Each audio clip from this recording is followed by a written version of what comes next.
बिस्मिल्लाहिर्रहमानिर्रहीम। अस्सलाम वालेकुम। पूरी दुनिया के अंदर इस वक्त न्यूज़ चल रही है कि रशिया और अमेरिका के बीच में कशीदगी यूक्रेन को लेकर बढ़ती चली जा रही है और पूरी दुनिया इसका कयास लगा रही है कि क्या ये लड़ाई होके रहेगी या नहीं।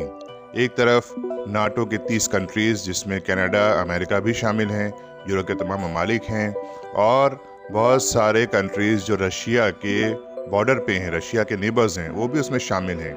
और दूसरी तरफ रशिया है जो कि बज़ाहिर अकेले ही खड़ा नज़र आ रहा है। उसके कोई भी अलाइज इस वक्त सामने या ज़ाहिर नहीं हो रहे हैं। हालांकि कुछ ना कुछ सपोर्ट इधर उधर से रशिया को भी मिल रहा है, लेकिन कोई बड़ा सपोर्ट रशिया को नहीं है। रशिया इस जंग में अकेला ही नज़र आ रहा है और उसके खिलाफ 30 कंट्री से ज़्यादा हैं जो प्लानिंग कर रहे हैं रशिया से फाइट करने की। तो अब इस वीडियो में आज हम डिस्कस करेंगे कि क्या ये लड़ाई होके रहेगी या सिर्फ ये इसी तरह की टेंशन और ये प्रेशर और ये सब इस तरह की टेक्निक्स चलती रहेंगी।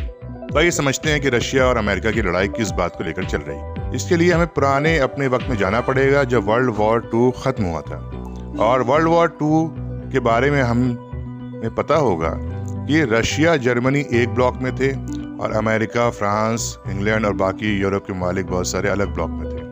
लेकिन जब वर्ल्ड वॉर ख़त्म हुआ तो उसमें जर्मनी तो हार गया, जापान भी हार गया, लेकिन रशिया हारा नहीं था। रशिया वो कंट्री है जो कि अपोजिट ब्लॉक में था, लेकिन वो जंग हारा नहीं, बल्कि वो भी जंग को जीत गया।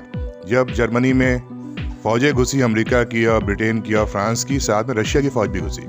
इसलिए रशिया एक ऐसा कंट्री है जो अनडिफीटेड है अभी तक, इसे कोई डिफीट नहीं कर पाया अभी तक। इसलिए रशिया एक बहुत बड़ा थ्रेट रहा है यूरोप के ब्लॉक के अगेंस्ट, वेस्टर्न कंट्रीज़ के अगेंस्ट, जिनमें कैपिटलिज्म की फिलॉसफी है, यहाँ कम्युनिज्म की फिलॉसफी है।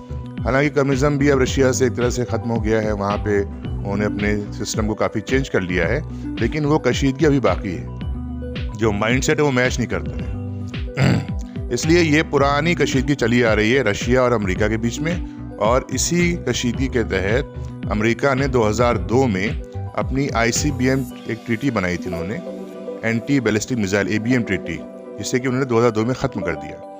और वो ख़त्म करने के बाद अमेरिका ने पूरी दुनिया में शोर मचाया कि हम एक मिसाइल डिफेंस सिस्टम क्रिएट करके पूरे यूरोप पे लगा देंगे ताकि यूरोप पे कोई अटैक ना कर पाए। और मेन टारगेट इस तमाम चीज़ों का रशिया था। तो रशिया ने जब देखा कि अमेरिका अपनी पुरानी ट्रीटी से बैकआउट कर रहा है, तो रशिया को समझ में आया कि अमेरिका के इरादे बदल रहे हैं, आने वाले दिनों में अमेरिका रशिया पर अटैक कर सकता है। और तभी से रशिया ने अपनी प्लानिंग शुरू कर दी अमेरिका को काउंटर करने की। वर्ल्ड लेवल पे भी व्लादिमीर पुतिन जो रशिया के प्रेसिडेंट रहे, उन्होंने पूरी दुनिया में रशिया के रसूख को बढ़ाने की कोशिश की। और इसके तहत हम देख रहे हैं कि रशिया सीरिया के अंदर भी इंटरफेयर कर रहा है और ईरान के मामले में इंटरफेयर कर रहा है और बहुत सी जगहों पे अमेरिका के खिलाफ रशिया 2002 के बाद से खड़ा हो रहा है, तो अपनी ताकत को ही बढ़ा रहा है। और वहाँ के प्रेसिडेंट पुतिन ने रशिया के इसकी कोशिश की कि ऐसे वेपन्स उन्होंने डेवलप किए, नेक्स्ट जनरेशन वेपन्स कहते हैं जिन्हें कि हाइपरसोनिक मिसाइल्स जैसे वेपन डेवलप किए, ताकि अमेरिका को इसकी काट ना मिल पाए।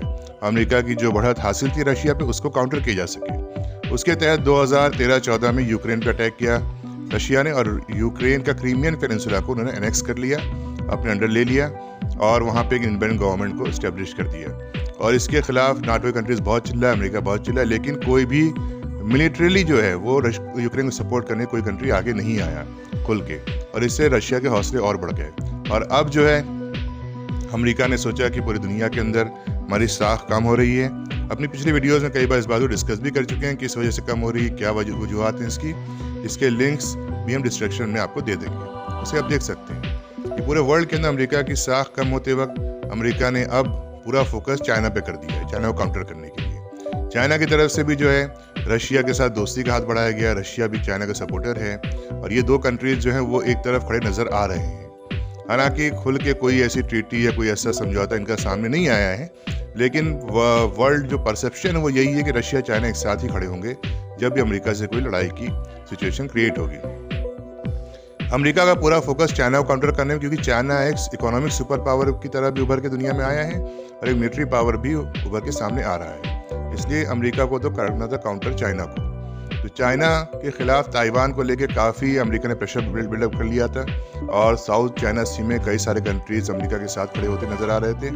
तो इधर यूक्रेन के ऊपर रशिया ने जो है बॉर्डर पे अपनी फोर्सेस भेजना शुरू किया। बेलारूस की तरफ से भी और क्रीमिया की तरफ से भी।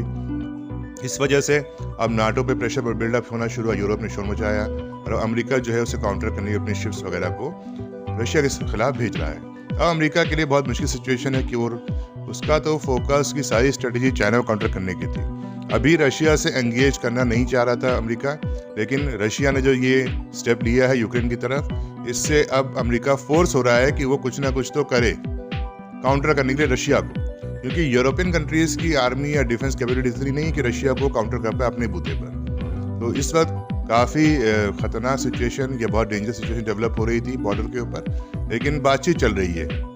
अभी कोई भी मिलिट्री एक्शन नहीं हुआ है, बातचीत चल रही है, लेकिन साथ में मिलिट्री बिल्डअप बढ़ता जा रहा है दोनों तरफ से, नाटो कंट्रीज की तरफ से भी और रशिया की तरफ से भी। कई सारे war ships, naval ships Russia भेज रहा है अपने, और बहुत सारे सोल्जर्स भेज दिए बॉर्डर पे। और हो सकता है कि रशिया डायरेक्टली न लड़े, अपने प्रॉक्सी से इस जंग को शुरू करे, लेकिन अगर ये शुरू हुई जंग तो हो सकता है ये जंग फैल जाए और इसके स्प्रेड होने के चांसेस बहुत ज़्यादा हैं। इसलिए कुछ लोग कह रहे हैं कि वर्ल्ड वॉर 3 भी स्टार्ट हो सकता है। हालांकि बहुत फार फेज्ड ये बात है कोई वर्ल्ड वॉर 3 स्टार्ट होने, क्योंकि दूसरे कंट्रीज रशिया की तरफ से खड़े होते नज़र नहीं आ रहे हैं। तो इसलिए अभी बिल्कुल एग्जैक्टली बताना तो मुश्किल है कि आगे क्या होगा, लेकिन इम्कानात ये हैं कि जंग तो हो सकती है, लेकिन अभी टाइम लग सकता है, इसमें वक्त लग सकता है और हो सकता है छोटी मोटी स्क्रिमिशेस शुरू हो जाएं, लेकिन अभी काफ़ी वक्त लगेगा। हाँ, एक क्लैश ज़रूर होगा रशिया का, अमेरिका का, हो सकता है चाइना अमेरिका के कुछ क्लैशेस हों, लेकिन अभी इन सब में वक्त लगेगा। ये सब कंट्रीज वॉर को अवॉइड करना चाहते हैं। वॉर कोई बहुत अच्छी चीज़ नहीं है, हर कंट्री की इकोनॉमी के लिए, वहाँ की पॉपुलेशन के लिए, वहाँ के तमाम कारोबार के लिए ये बहुत ही नुकसानदेह चीज़ है। लेकिन ऐसे इंटरेस्टिंग कंट्रीज के जोग्राफिकल एरिया पे जब इंक्रोचमेंट होता है तो फिर वॉर करना एक मजबूरी बन जाता है हर कंट्री के लिए। तो इस वीडियो में बस इतना ही। हम हाजिर होंगे अपडेट्स लेके और इंटरेस्टिंग मैसेज लेकर अपनी अगली वीडियो में।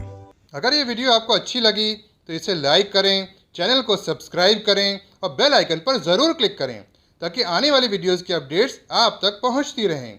अस्सलामु अलैकुम।